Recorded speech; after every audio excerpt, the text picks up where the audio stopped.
মুখ্যমন্ত্রী বলেননি, আমি বিধানসভায় ওনার সামনে বলেছিলাম, শরীর থাকলে যেমন জ্বর জারি হয়, সর্দি হয়, কাশি হয়, তাই শরীর থাকলে একটু আধটু রেপ হয়।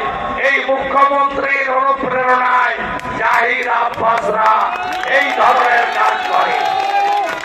এই মুখ্যমন্ত্রী মুখ এখন সেলাই, সব কথাতে ফটফট ফটফট করেন। প্রধানমন্ত্রীকে চোর বলার সময় গলা ফেটে আওয়াজ বেরোয়, বড় বড় কথা বলেন। হিন্দু ধর্মকে গঙ্গা ধর্ম বলার সময় গলা থেকে আওয়াজ বেরোয়। মহাকুম্ভকে মৃত্যু কুম্ভ বলার সময় আপনার গলা থেকে আওয়াজ বেরোয়। কসবা ল কলেজে ছাত্রী ধর্ষিতা হলে আপনি মুখ খোলেন না। বীরপুরের ঘটনায় স্বাস্থ্যমন্ত্রী, পুলিশ মন্ত্রী, মহিলা মুখ্যমন্ত্রী, আপনার মুখে শব্দ নেই।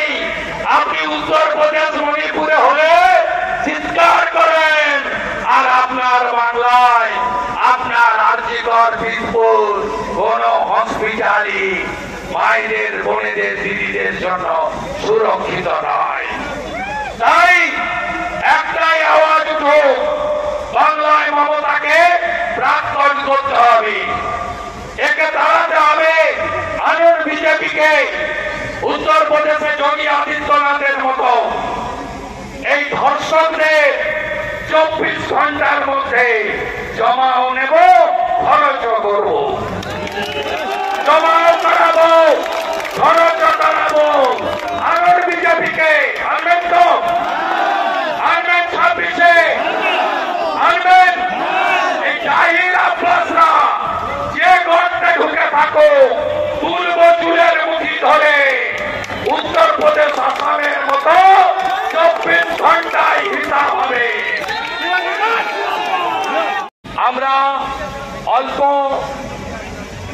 অল্প কিছু সময়ের মধ্যে বা আমরা 2-1 দিনের মধ্যে ভারতীয় জনতা পার্টির বিধায়ক প্রতিনিধি দল ছোট্ট অল্প সংখ্যায় আমরা বীরপুরে যাব। স্বাস্থ্যকর্মী, স্বাস্থ্য সেবিকা, ডাক্তার এবং সবার সঙ্গে আমরা কথা বলবো। এই জাহির আব্বাস কে ছিলেন? তিনি তৃণমূলের বড় নেতা, ভোট কালেক্টর, রিগিং মাস্টার দাদা। তিনি ছিলেন এখান হসপিটালের অলিখিত স্বাস্থ্যমন্ত্রী। শুধু একটি কোম্পানির ম্যানেজার নয়, 8টা অ্যাম্বুলেন্স চলতো তার অ্যাম্বুলেন্সের বাইরে কারোর অ্যাম্বুলেন্সে বীরপুরে ঢুকবে না। উনার দাদা, তিনিও ওখানে শামীম ডায়াগনস্টিক সেন্টার চালান। উনার দাদার ব্যবসা ছাড়া আর কারোর ব্যবসা সেখানে চলবে না। এইরকম ছোট ছোট জাহির আব্বাস গোটা রাজ্য জুড়ে সৃষ্টি করেছেন কে? মমতা বন্দ্যোপাধ্যায়। আবার কে? আমি তার যা ইতিহাস পেলাম এই কয়েক বছরে, তৃণমূলের আশীর্বাদ আর পুলিশের প্রশ্রয়ে এই জাহির আব্বাস সন্দেশখালীর নটোরিয়াস ক্রিমিনাল শাহজাহানকেও ছাড়িয়ে গেছে। তাই এদেরকে আমাদের যেমন শাহজাহানকে আমরা প্যাকেট করেছি, এদের বিরুদ্ধেও কড়া ব্যবস্থা আমাদের নিতে হবে। মমতা বন্দ্যোপাধ্যায় লজ্জা থাকলে পদত্যাগ করবে না জানি।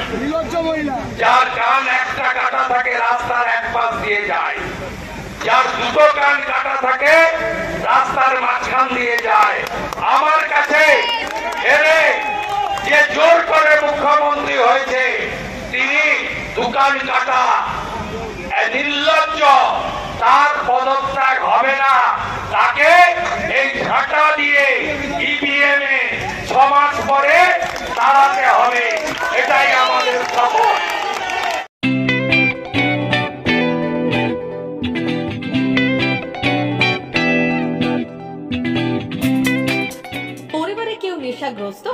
মানসিক সমস্যায় ভুগছেন? চিন্তা নেই, আছে মুক্তি ফাউন্ডেশন।